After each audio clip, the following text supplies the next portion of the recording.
अस्सलामु अलैकुम वरहमतुल्लाहि वबरकातुह। क्या मोबाइल पर कुरान पढ़ने से भी सवाब मिलता है या सिर्फ असली कुरान पक यानी मुसहफ पढ़ने का ही अजर मिलता है?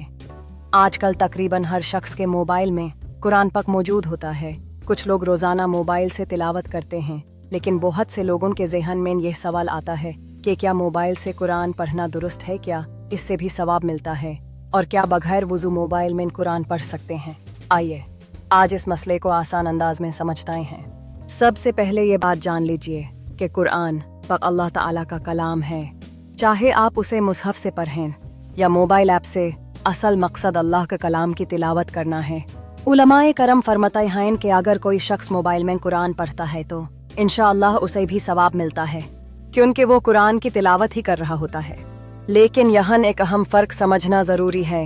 जब आप हाथ में असली कुरान पकड़ते हैं तो उसके आदाब अलग होते हैं, और जब आप मोबाइल में कुरान पढ़ते हैं तो मोबाइल एक डिवाइस होता है जिसमें कुरान के साथ बहुत सी दूसरी चीज़ें भी होती हैं। इसीलिए बाज़ अहकाम में फ़र्क आ जाता है।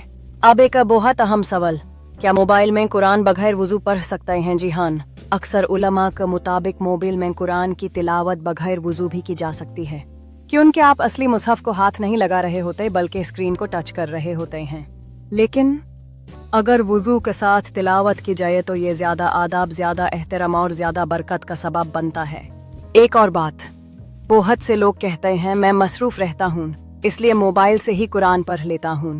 तो याद रखिए, अगर मोबाइल आपको कुरान से जोड़ रहा है तो ये बहुत बड़ी नेमत है। आज कितने लोग ऐसे हैं जो घंटों सोशल मीडिया पर वक्त गुजर देते हैं लेकिन कुरान खोलने का वक्त नहीं निकालते। अगर आप रोजाना सिर्फ 5 या 10 मिनट भी मोबाइल से कुरान पढ़ लेते हैं तो ये भी एक खूबसूरत आगाज है। लेकिन यहाँ एक एहतियात बहुत जरूरी है। जब कुरान पढ़ रहे हों तो कोशिश करें कि नोटिफिकेशंस बैंड हों, फजूल चैट्स न आएं, दिल और तवज्जो कुरान की तरफ हो, क्योंकि कुरान सिर्फ पढ़ने की चीज नहीं बल्कि समझने और दिल में उतारने की किताब है। और याद रखिए, कुरान सिर्फ सवाब के लिए नहीं आया बल्कि हमारी जिंदगी बदलने के लिए आया है। अगर कुरान पढ़ने के बाद भी झूठ, गुस्सा, गुनाह और लोगों को तकलीफ देना ना छोड़ें तो हमें अपने दिल का जायजा लेना चाहिए। आज ही नियत करें कि हम रोजाना कुरान पाक की तिलावत करेंगे, चाहे मुसहफ से या मोबाइल से, लेकिन अल्लाह के कलाम से अपना ताल्लुक मजबूत करेंगे। अल्लाह ताला हमें कुरान पढ़ने, समझने और उस पर अमल करने की तौफीक अता फरमाइए। आमीन या रब्बुल आलमीन। अगर आपको ये वीडियो पसंद आई हो तो इसे ज़रूर शेयर करें ताकि ज़्यादा से ज़्यादा लोग कुरान के करीब आ सकें। अस्सलामु अलैकुम वरहमतुल्लाहि वबरकातुह।